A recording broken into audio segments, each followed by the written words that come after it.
जय श्री कृष्ण भक्तों।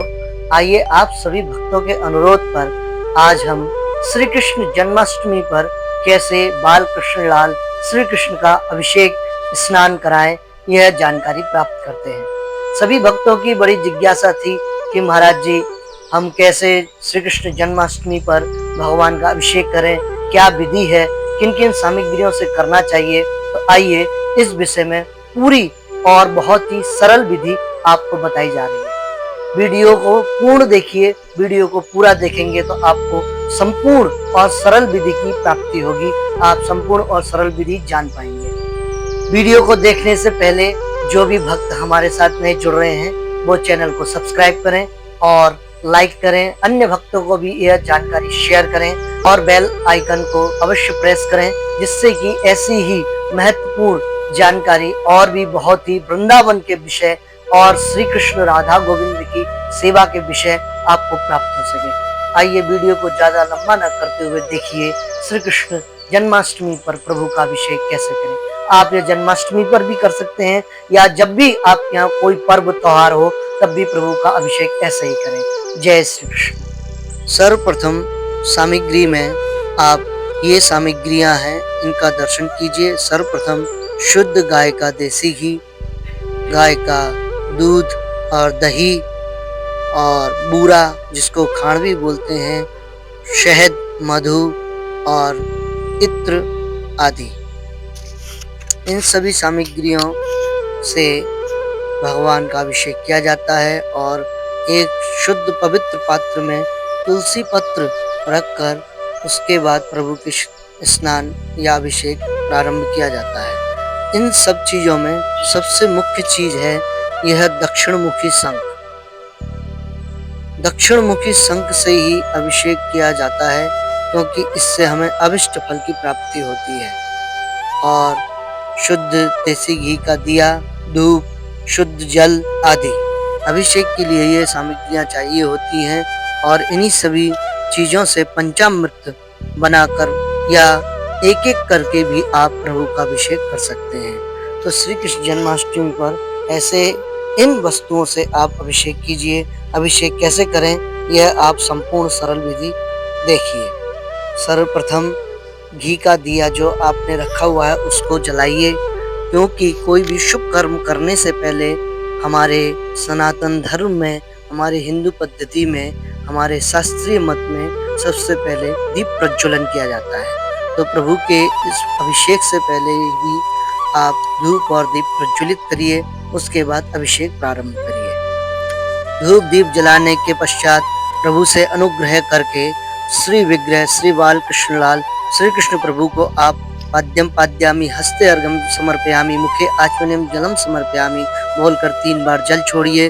उसके बाद शुद्ध पात्र को शुद्ध कीजिए और घंटक ध्वनि के साथ प्रभु को उस पात्र में विराजित करिए। विराजित करने के बाद 3 बार उनके चरणों में शुद्ध जल डालिए और उसके बाद इत्र से सर्वप्रथम उनको स्नान कराइए। सबसे पहले प्रभु को इत्र से स्नान कराइए और इत्र के स्नान के बाद फिर घृत, शुद्ध गाय के घृत से प्रभु को स्नान कराइए। प्रभु को शुद्ध गाय का घी अर्पण करिए और श्री विग्रह पर अच्छी तरह उस घृत का लेपन करिए। उसके बाद शुद्ध मधु से प्रभु का अभिषेक कीजिए। शुद्ध मधु से प्रभु को स्नान कराइए और उसके बाद शुद्ध खांड यानी बूरे से स्नान कराइए। यह सभी चीजें आप जैसे वीडियो में दिखाया जा रहा है वैसे भी डाल सकते हैं, या दक्षिणमुखी शंख में भी डालकर आप अधिक मात्रा में हो तो उससे भी डाल सकते हैं। उसके बाद फिर से प्रभु को अच्छी तरह लेपन करिए। घृत, मधु, खांड, इत्र आदि से श्री कृष्ण श्री बाल कृष्ण लाल के श्री विग्रह को अच्छी तरह लेपित करिए।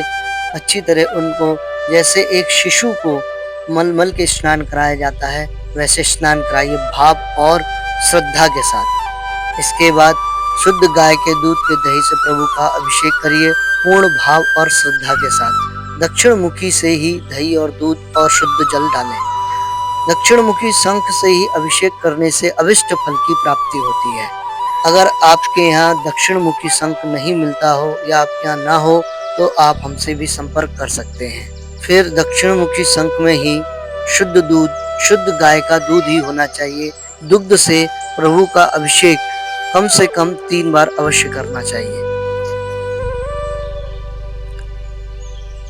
संपूर्ण श्रद्धा और भाव से प्रभु को घृत, मधु, खांड, इत्र, दही और शुद्ध गाय का दूध, फिर इन सब वस्तुओं से अभिषेक करने के पश्चात आप शुद्ध जल से भगवान का अभिषेक करें, यानी स्नान कराएं।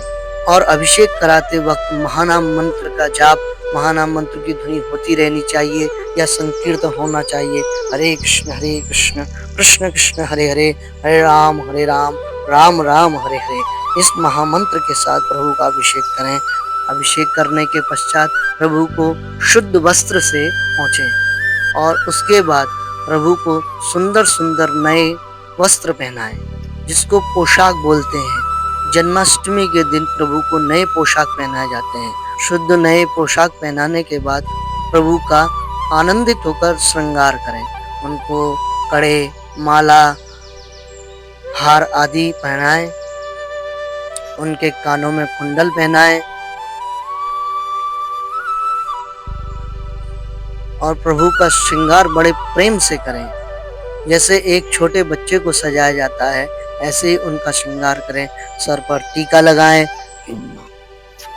माला आदि से आच्छादित कर उनका श्रृंगार करें, उनको मुकुट पहनाएं और फिर उनकी सबसे प्यारी वस्तु, उनकी वंशी उनके हाथ में धारण कराएं। और इसी प्रकार श्री राधा रानी का भी अभिषेक कर उनको भी सजाकर ठाकुर जी के समीप बिठाएं। अगर आप श्री जुगल की उपासना करते हैं, श्री राधा गोविंद की उपासना करते हैं, तो आप दोनों का अभिषेक करें, पहले श्री कृष्ण का और फिर राधा रानी का। और अगर सिर्फ आप गोपाल जी की उपासना, गोपाल जी की सेवा करते हैं, तो सिर्फ बाल कृष्ण लाल के ही अभिषेक करें। अभिषेक कराने के पश्चात चाहे वो गोपाल जी हो या राधा गोविंद हो, उनको आभूषण और सुंदर वस्त्रों से सुसज्जित कर उनके सिंहासन पर बिठाएं। सिंहासन पर बिठाकर उनको निवेदन करें, उनकी प्रिय वस्तुएं, उनके सुंदर सुंदर भोग लगाएं। भोग में माखन मिश्री अवश्य होना चाहिए।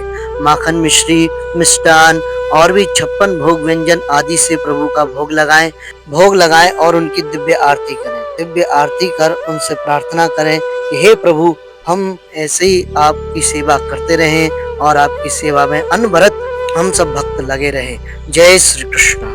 अगर आपको ये वीडियो अच्छा लगा हो, जानकारी अच्छी लगी हो, तो वीडियो को लाइक शेयर अवश्य करें और नए जो भी दर्शक इस चैनल से जुड़ रहे हैं वह सब्सक्राइब अवश्य करें, बेल आइकन को दबाएं।